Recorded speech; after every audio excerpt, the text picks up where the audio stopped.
ఇమ్మాడి రవిని పోలీసులు అరెస్ట్ చేసిన విషయం మనందరికీ కూడా తెలిసిందే. ఏ మూవీ రిలీజ్ అయినా సరే కొన్ని నిమిషాల్లోనే, కొన్ని గంటల్లోనే కొన్ని వెబ్సైట్లోకి వస్తున్న ఘటన మనందరికీ కూడా తెలిసిందే. చాలామంది కూడా థియేటర్స్కి వెళ్ళి చూడటం కంటే ఇలా వెబ్సైట్లోనే చూస్తూ కూడా డైరెక్టర్ల పొట్ట కొడుతున్నారు అంటూ కూడా పోలీసులు వీళ్ళ మీద నిఘా పెట్టి కొన్ని నెలలుగా అయితే నిఘా పెట్టి మరి ఇమ్మాడి రవిని పోలీసులు అరెస్ట్ చేయడం జరిగింది. దీనికి సంబంధించి కొంతమంది మాత్రం యూత్ మాత్రం ఇమ్మాడి రవిని ఎందుకు అరెస్ట్ చేశారు, ఎందుకంటే అతను మా అందరికీ కూడా ఒక మూవీస్ని చూపిస్తున్నారు, మేము థియేటర్స్కి వెళ్ళి ఫ్యామిలీతో చూడాలంటే కూడా మాకు ఖర్చు అవుతూ ఉంటుంది, అలాంటిది ఇది కరెక్ట్ కాదు అంటూ కూడా కొంతమంది వాపోతున్నారని చెప్పొచ్చు. దానికి సంబంధించి మరి ప్రజలు ఏమంటున్నారు అనేది కూడా ఒకసారి వాళ్ళ మాటలో తెలుసుకుందాం.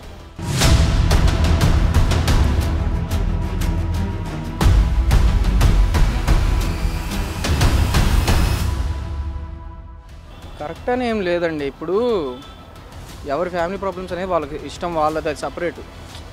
తాను ఎంత కాదనుకున్నా ఇప్పుడు ఎంతోమంది స్టూడెంట్స్ ఇప్పుడు ఇక్కడ చాలామంది ఉంటారు. మీరు అమీర్పేటలోకి మీరు రీసెంట్గా గమనించుకుంటే ఇప్పుడు ఇక్కడ ఫ్రెషర్స్ ఒకరు దిగుతారు, ఎక్స్పీరియన్స్ కానీ ఎవరన్నా జాబ్ చేసే వాళ్ళకి చేయని వాళ్ళకి సినిమా అనేది ఒక ఎమోషన్ అనేది, ఎవరికన్నా ఒక సినిమా అనేది ఒక ఎమోషన్. వాళ్ళు సినిమాకి వెళ్ళకుండా సంథింగ్ వాళ్ళ మనీ సేవింగ్ అనో లేకపోతే పర్సనల్ ప్రాబ్లం ఏదో ఒకటి, ఆ రీజన్స్ వల్ల వాళ్ళు వెళ్ళకుండా ఐబొమ్మ అనే ఒక ప్లాట్ఫామ్ అనేది ఉంది. మిగతా ఇప్పుడు నెట్ఫ్లిక్స్ అని మీకు ఎన్నో సినిమాస్ ఉన్నాయి platform, Netflix, Amazon, Disney plus Hotstar, ఇలా చాలా ఉంటాయి. వీటన్నిటికి డబ్బులు కడితే తప్ప చూడలేదు. And each and every one కూడా ఖచ్చితంగా ఎంత కాదనుకున్నా మినిమం టు మినిమం 200 to 500 అనేది తీసుకుంటారు. సబ్స్క్రిప్షన్ ఛార్జెస్ అనేది మంత్లీ అది ఈజీ మ్యాక్సిమం అనేది. సో ఇప్పుడు అంత పెట్టి కట్టుకునే బదులు ఐబొమ్మ అనే ప్లాట్ఫామ్లో అతను ఫ్రీగా మూవీస్ అనేవి ప్రొవైడ్ చేస్తున్నాడు తప్ప తను ఎలాంటి క్రిటికల్గా అనేది ఎవరిని ఇబ్బంది పెట్టాలని ఏం తీసుకోలేదు. Just is able to do some free source to the students.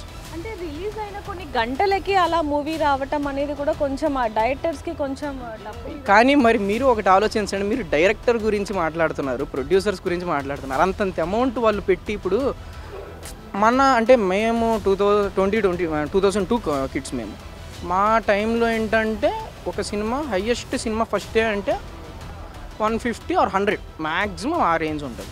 ఇప్పుడు ఫస్ట్ డే చూడాలంటే మినిమం టు మినిమం ఫ్యాన్ షోసే 800-1000 రూపాయలు తీసుకుంటాం. మరి అంత పెట్టి వెళ్ళాలని ఎవరన్నా అనుకుంటారు. ఇప్పుడు మల్టీప్లెక్సెస్ ఉన్నాయి, ఇక్కడ ఇన్ని సినిమా హాల్స్ ఉన్నాయి, ఏ ఒక్కళ్ళన్నా కానీ ticket prices minimum to minimum 500 లోపు అనేది ఎప్పుడు తీసుకోవట్లేదు. మరి అంత పెట్టి వెళ్ళాలని ఎవరు అనుకుంటారు. ఇక్కడ అమీర్పేటలో మీరు ఎంతమందిని అడగండి, ఇన్ని హాస్టల్స్ ఉంటాయి, ఇన్ని హాస్టల్స్లో సినిమాకి వెళ్ళాలి అనే ఇంట్రెస్ట్ ఎంతమందికి ఉంటుందో ఆ ప్రైజులు చూసి బ్యాక్ స్టెప్ వేసే వాళ్ళు కూడా అంతమంది ఉంటారు. సో వాళ్ళ గురించి ఆలోచించాలి కదా. ఇప్పుడు వాళ్ళకి లాభాలు రావాలి, వాళ్ళు రికార్డులు బ్రేక్ చేయాలి అనేది కాన్సెప్ట్ ఓకే. దానికోసం టికెట్ రేట్లు ఇష్టం వచ్చినట్టు పెంచేసుకొని ఫ్యాన్స్కి ఫ్యాన్స్ ఎమోషన్స్ని తీసుకోవడం అనేది ఓకే, ఇట్స్ కామన్. వాళ్ళు ఏమో ఫ్యాన్స్ అనేవాళ్ళు ఉంటారు, చూస్తారు కాబట్టి ఖచ్చితంగా వెళ్తారు. అలా అని మీరు ఎట్లా పడితే అట్లా ఉంటారంటే అది కుదరదు కదా. అంతంత ప్రైసులు పెట్టుకుంటే ఎవరు మాత్రం ఎంతగా ఇంట్రెస్ట్ చూపిస్తారు చెప్పండి. మీరు అనేది కూడా రీజన్ తను చేసిన ఒక తప్పు అంటే తను వెళ్ళిన దారి తప్పు, కానీ తను చేస్తున్న మంచిగా కదా చేసింది. తను ఒక కాపీ మూవీస్ని తీసుకున్న అది తను చూస్ చేసుకున్న వే తప్పు. బట్ తను ఒక ప్రజలకి ఏం లేదు, ఇట్లా వాళ్ళు ఒక ఫ్రీగా ఒక సోర్స్ అనేది ప్రొవైడ్ చేస్తే తను ఒక మంచిగా ఉపయోగపడే పని చేశాడు. అన్ఫార్చునేట్లీ వాళ్ళ వైఫే అతనే పట్టించింది, దానికి ఎవరు ఏం చేసేది ఏం లేదు, తన లైఫ్ అది, అంతకుమించి ఏం తెలియదు. మీరేం చెప్తారు? నేను అంతే అండి, అది జస్ట్ మన ప్రజలకి అతనేమో తన సాయం చేయడానికని ట్రై చేశాడు. అంటే అంత రేట్స్ పెట్టి ఎవరైనా సరే టికెట్ ప్రైస్ చేసుకుని అంత రేట్స్ పెట్టి చూడాలంటే మిడిల్ క్లాస్ ఫ్యామిలీస్కి ఇంతకుముందు థియేటర్స్ పోవాలంటే ఫ్యామిలీస్ పోతున్నాయి. అంటే నేను చిన్నప్పుడు అయినా సరే మా ఫ్యామిలీస్ అంతా అంటే అందరూ గ్యాదర్ అయినప్పుడు సినిమాకి పోదాం అంటే ఒక ఎమోషన్, అది పోయి ఒక 3 hours ఎంజాయ్ చేసి ఏం కష్టం అంటే ఎలాంటి ప్రాబ్లమ్స్ లేకుండా ఎంజాయ్ చేసి, లేకుంటే ఒక మూడ్ని మనం మంచిగా మార్చుకొని ఒక ప్లాట్ఫామ్ సినిమా అనేది, దాన్ని కూడా బిజినెస్ చేయాలా. ఇప్పుడు కొన్ని ఉంటాయి, సినిమా అనేది ప్రజల కోసం అని చెప్తారు కానీ ప్రజల కన్వీనియంట్గా ఉండేటట్టు ఏది కూడా రావట్లేదు ఇంతకుముందు లెక్క. మనం అఫ్కోర్స్ ఒక 10 years బ్యాక్ తీసుకుంటే తను చెప్పినట్టే 150-200కి టికెట్ ప్రైస్ వచ్చేది. ఇప్పుడు 300-400 పెట్టినా కానీ మనకు వస్తలేదు. ఏదో వాళ్ళు స్థాయికి తగ్గట్టు వాళ్ళు మల్టీప్లెక్స్ కడుతున్నారు, అవన్నీ అంతంత పెద్ద థియేటర్స్ కడుతున్నారు. కానీ అంత పెద్ద థియేటర్స్ కట్టి మాకు చూపించేది అదే సినిమానే, చిన్న థియేటర్స్లో వచ్చేది అదే సినిమానే. సౌండ్ క్వాలిటీ, పిక్చర్ క్వాలిటీ వేరే ఉన్నా కానీ ప్రైస్ కూడా వాళ్ళకి ఒక 50 or ఒక ఆ రేంజ్లో డిఫరెన్స్ ఉంటే అది ఓకే. 100s-200s డిఫరెన్స్ ఉంటే ఎవరైనా సరే అదే తను చెప్పాలనుకున్న పద్ధతి ఏదైతుందో తను చెప్పే విధానము తప్పు అంతే. అంటే ఇది తను ఎంచుకున్న దారి అవుతుందో అంటే ఐబొమ్మ అనేది అంటే పైరసీ చేయాలా. ఇంతకుముందు ఐబొమ్మ అలా లేకుండా ఓటీటీలోకి వచ్చినాకనే తన ప్లాట్ఫామ్లోకి వస్తున్నాయి. కానీ ఇప్పుడు రీసెంట్గా ఏమైందంటే ఎప్పుడైతే ఒక 1 or 2 years బ్యాక్ నుంచి ఐబొమ్మ అనేది రిలీజ్ చేసిన సినిమాని హెచ్డీ ప్రింట్ దింపుతున్నారు. అది ఎందుకు చేస్తున్నారు? టికెట్ రేట్స్ అనేవి హైక్ అవుతున్నాయి కాబట్టి. దానికి 2 years బ్యాక్ ఐబొమ్మ ఏం చేస్తున్నాయి, ఓటీటీలోకి వచ్చినాక ఈ ఓటీటీ ప్లాట్ఫామ్స్కి డబ్బులు కట్టలేని వాళ్ళు ఉన్నారు కాబట్టి వాళ్ళ కోసం అని చెప్పి డైరెక్ట్ ఓటీటీలోకి వచ్చినాక వస్తున్నాయి సినిమాస్. ఎప్పుడైతే 2 years తర్వాత అంటే లాస్ట్ ఒక 2 years నుంచే మనకి డైరెక్ట్ థియేటర్ ప్రింట్ అనేది వచ్చేసింది. దానికి అంటే కరెక్టే అంటే అఫ్కోర్స్ అది ప్రజల వరకు వస్తే కరెక్టే. కానీ తన ఏదైతే ఒక దారి ఎంచుకున్నాడో ఆ దారి తప్పు, అంతే. కానీ తన ఉద్దేశం ఏదైతుందో అది కరెక్ట్. ఎందుకంటే ప్రజలు అనేవాళ్ళు అందరి గురించి ఆలోచించాలి. తను కూడా ఆలోచించే, అంటే మేబీ తను ఎంత స్ట్రగుల్స్ పడ్డాడో తెలియదు, తన ఆలోచన ఎలా ఉందో తెలియదు. తను ఒక్కడే అంటే మన తెలుగు అబ్బాయి మేబీ అతను ఒక్కడే ఇంత చేసినాడంటే మేబీ అందరూ ఒకవేళ తలుచుకుంటే ఇంకెంత చేయగలుగుతారని ఒక భయం అనేది గవర్నమెంట్లో ఫామ్ కావాలి. ఎండ్ ఆఫ్ ద డే నేను చెప్పేది ఏంటంటే పైరసీ అనేది it's not a good thing. ఎందుకంటే ఎంటర్టైన్మెంట్ సోర్స్ని ఎంటర్టైన్మెంట్గా కాకుండా ఇప్పుడు ప్రొడక్ట్లో అమ్ముతున్నారు సినిమా వాళ్ళు. సో దాన్ని ఇష్టం వచ్చినట్టు రేట్లు పెంచేసి, సో వాళ్ళ ఇష్టమైన రేట్లు పెట్టడం వల్ల ఏమవుతుంది, సో ఫ్యాన్స్ ఎమోషన్స్తో యూస్ చేసుకుంటున్నారు. సో ఎంతైనా సరే పైరసీ అనేది it's not a good thing. And more over ఇది కొంచెం దృష్టిలో పెట్టుకొని వాళ్ళు కూడా కొన్ని రేట్స్ తగ్గిస్తే మంచిది అనుకుంటున్నాను నేను కూడా. అండ్ ఓటీటీ ప్లాట్ఫామ్స్ కూడా అండ్ కొంచెం ఒక లిమిట్ తీసుకురావాలంటే పీరియడ్ ఆఫ్ టైం ఒక 60 days 70 days పెట్టుకుంటున్నారు. సినిమాలు ప్రజల కోసమే అంటారు కదండి. ఆ ప్రజల కోసం ఎప్పటికైనా సరే ఇంత సపోర్ట్ వానికి వస్తుంది అంటే అది ఎందుకు వల్ల వస్తుంది, దేనివల్ల వస్తుంది అంటే ప్రజల్లో నెగిటివిటీ అనేది ఎలా స్ప్రెడ్ అయింది. తనంతా తను చేసింది కాదు కదా. తను పైరసీ వెళ్తున్నాడని చెప్పి మనం డౌన్లోడ్ చేసినట్టే అది మన తప్పు కూడా అవుతుంది ఎండ్ ఆఫ్ ది డే. కానీ దాన్ని దృష్టిలో పెట్టుకొని దాన్ని ఎలా ముందు చేసుకోవాలని చెప్పి వాళ్ళంతా చర్చించుకొని చేసుకుంటే బెటర్. నా ఉద్దేశపూర్వకంగా అయితే రవి చేయడం తప్పేం లేదు. కాబట్టి అతను ఎంచుకున్న ఉద్దేశం మీద తప్పు. అందరూ మిడిల్ క్లాస్ పీపుల్స్ ఉంటే అందరూ వెళ్ళి చూడలేరు. Suppose main hero cinema release అయ్యింది 1000 దాకా పెంచుకున్న 600 పెట్టారు. మిడిల్ క్లాస్ పీపుల్ ఎలా చూడగలుగుతారు? సపోజ్ ఇప్పుడు movierizu.com ఉంది, అది వచ్చేసి చాలా సంవత్సరాల నుంచి ఉంది. మళ్ళీ దాన్ని ఎవరు పట్టుకోవట్లేదు. మూవీరిజ్లో వస్తుంది, అన్ని మూవీస్ వస్తున్నాయి, మళ్ళీ దాన్ని ఎవరు ప్రశ్నించట్లేదు. మన తెలుగు కూడా ఈ రీసెంట్గా అతను ఏదో ఇట్లా ఇబ్బంది అవుతుంది ప్రజలకి ఇలా చేయాలని చెప్పేసి చేశాడు. దాన్ని ప్రశ్నిస్తారు. కానీ మళ్ళీ మూవీ రిలీజ్ ఎప్పటి నుంచో ఉంది, మళ్ళీ దాన్ని పట్టుకోవచ్చు కదా, దాన్ని ఆపరు. ఇట్లా తెలుగు కూడా ఏదో మన మంచి కోసం ప్రజల కోసం ఇట్లా టికెట్లు పెంచుతున్నారు బాధ నుంచి అతను కష్టపడ్డాడు, ట్రై చేస్తాడు. అట్లానే అందరూ దీన్ని ఇట్లా అంచనా చేసుకొని ప్రభుత్వం మీద ఒత్తిడి తీసుకొచ్చి టికెట్లు తగ్గించాలి అని ప్రైజ్ కోరుకుంటున్నాను. అది క్లోజ్ చేయడం వల్ల చాలామంది ఇబ్బంది పడతారు. ఎందుకంటే ఒక మిడిల్ క్లాస్ ఫ్యామిలీ అంత డబ్బులు పెట్టుకొని మూవీకి వెళ్తాడు. ఓకే, టికెట్స్ అంటే 250 200 ఓకే. మధ్యలో పిల్లల్ని తీసుకెళ్తే స్నాక్స్ వస్తాయి, అవి 300 500 600 ఎలా పెట్టుకుంటాడండి? ఇప్పుడు ఒక్కొక్క రెమ్యునేషన్ వాళ్ళు చూస్తే కోట్లలో తీసుకుంటారు. మనకి ఇక్కడ చూస్తే కన్నా కనీసం పిల్లలకి స్నాక్స్ కొనిచ్చే ఇదిలో కూడా ఉండరు. మిడిల్ క్లాస్ పర్సన్ వెళ్తే కన్నా ఓన్లీ ఇద్దరు వెళ్తే కన్నా వైఫ్ అండ్ హస్బెండ్ వెళ్తే 1000 రూపీస్, పిల్లల్ని తీసుకెళ్తే 2000. దాంట్లో తప్పేముందండి? డౌన్లోడ్ చేసి చూడడం వల్ల తప్పేముంది? ఏ తప్పు లేదు. హ్యాపీగా ప్రతి ఒక్క మిడిల్ క్లాసే కాదు ప్రతి ఒక్క పర్సన్ డౌన్లోడ్ చేసి చూస్తున్నాడు, చూడాలి కూడా. That's my opinion. So producers అనేవాళ్ళు ఎంతో అమౌంట్ పెట్టి కోట్లు పెట్టి మూవీ అనేది తీయడం జరుగుతుంది. సో అది జనాలు ఇంట్లోనే కూర్చొని పైరసీ పరంగా డౌన్లోడ్ చేసుకుని చూడడం అనేది it's not correct thing. So ఆ ఐబొమ్మ వాళ్ళని అరెస్ట్ చేయడం అనేది నేను మంచిగానే భావిస్తున్నాను అది. సో పైరసీని అరికట్టడం వల్ల చాలామంది ప్రొడ్యూసర్స్, సినీ హీరోస్ అందరూ కూడా చాలా ఫైట్ చేస్తున్నారు. సో దాని పట్ల పోలీసులు తీసుకున్నది మంచి పని అని నేను అనుకుంటున్నాను. Thank you. ఐబొమ్మ రవిని అరెస్ట్ చేశారు కదా, అదైతే నాకు అది పెద్ద కొంచెం బాధాకరంగానే ఉంది. ఎందుకంటే నా చిన్నప్పటి నుండి 300-500 పెట్టుకుని ఎక్స్పెన్సివ్గా నేను టికెట్లు పెట్టుకుని అది ఎంత ఇష్టమైన ఫిల్మ్ అయినా నేను చూడలేకపోయేవాడిని. కానీ ఐబొమ్మ రవి తన ప్యాషన్ కోసం చేశాడో లేదా చిన్నప్పటి నుండి చేశాడో నాకు తెలియదు, కానీ ఒక రకంగా పేదోళ్ళకి మంచి చేశాడు. నేను అనుకున్నది ఏంటంటే తన స్వార్థం గురించి అదేం చేయలేదు. తన స్వార్థం గురించి అయితే తన దగ్గర కోట్లు ఉన్నాయి కాబట్టి అట్లీస్ట్ సినిమా చూడగలిగే స్కోప్ ఉంది కాబట్టి తను చూడగలడు. కానీ అందరికీ అదే ఉద్దేశంతో ఇద్దామని పోలీసులకి మాస్ వార్నింగ్ ఇచ్చి అది ఎవరి మీద కక్ష కాదు, ఒక వ్యవస్థ మీద తనకి పేదోళ్ళకి సినిమా అందిద్దాము. తను చెప్పాడు ఈ సిగరెట్ నుండి ఈ సిగరెట్కి మారుస్తున్నానని. అంటే పరోక్షంగా ఒక 500 కూలీ తెచ్చుకునే పేదోడి దగ్గరికి సినిమా చూసి మీరు కూడా చూసారు ఆ సంజయ్ థియేటర్లో చచ్చిపోవడం ఇలాంటి ఒక 5 రోజులు ఆగితే ప్రతి ఒక్కడు సినిమా చూస్తాడు, అది ఎంజాయ్ చేస్తాడు.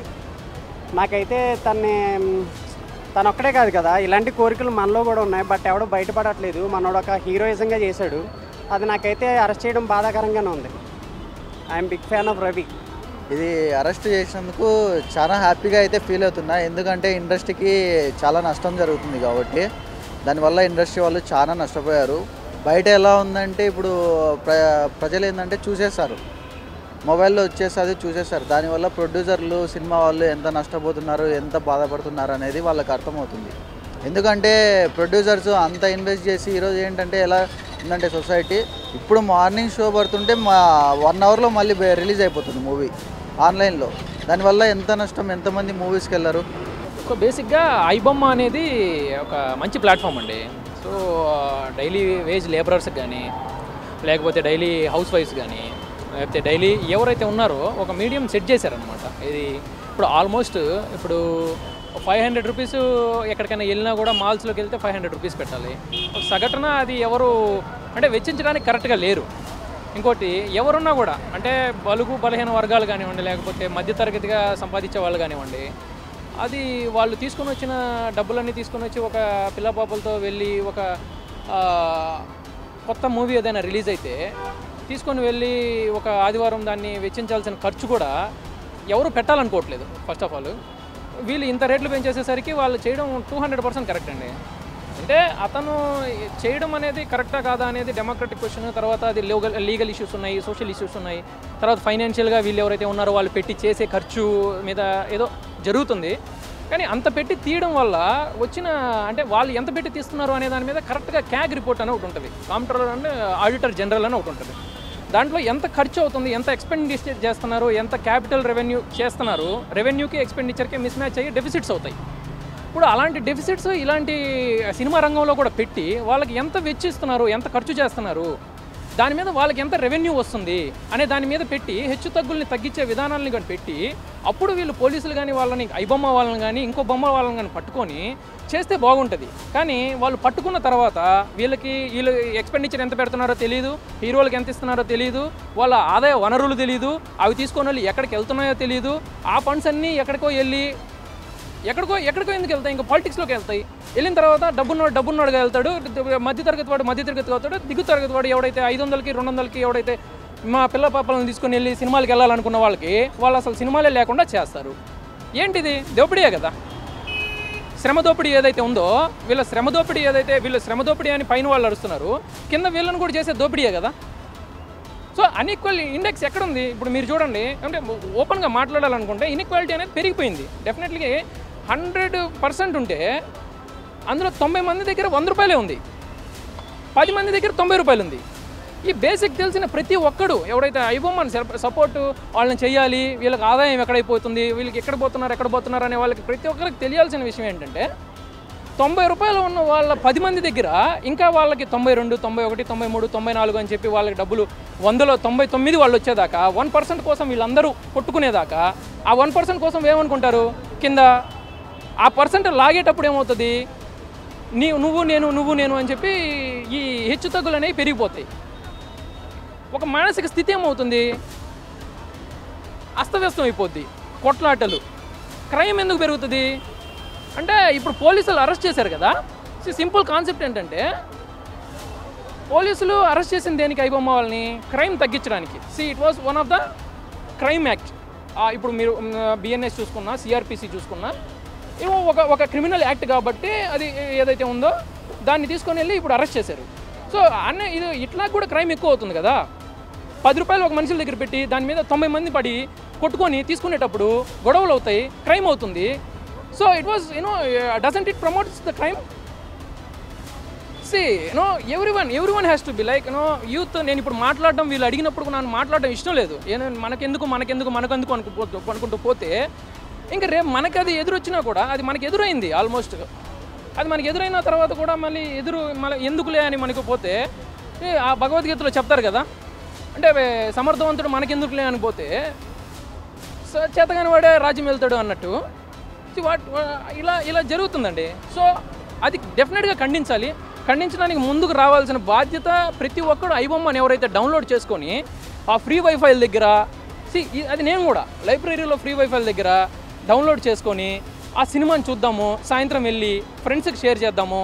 దే సర్వ్డ్ యూనో, అది క్రైమ్ కాదు. ఇది you know if at all if that was a crime you should have every report of expenditure and output. You know capital మీరు స్పెండ్ చేసిన దానికి ఎక్స్పెండిచర్ కానీ ఏదైతే ఉందో అది క్యాగ్ కానీ లేకపోతే ఏవైతే ఉన్నాయో మీరు ఆ మిస్ మ్యాచ్లు చేసి ఉంటారు. So there was lot of subject involve in this. ఇది ఏదైతే ఉందో అది మాట్లాడడంలో తప్పు లేదు. సో యూనో అది సర్వ్ చేయడంలో you know for me they did a social service. It was all I can say. Yeah.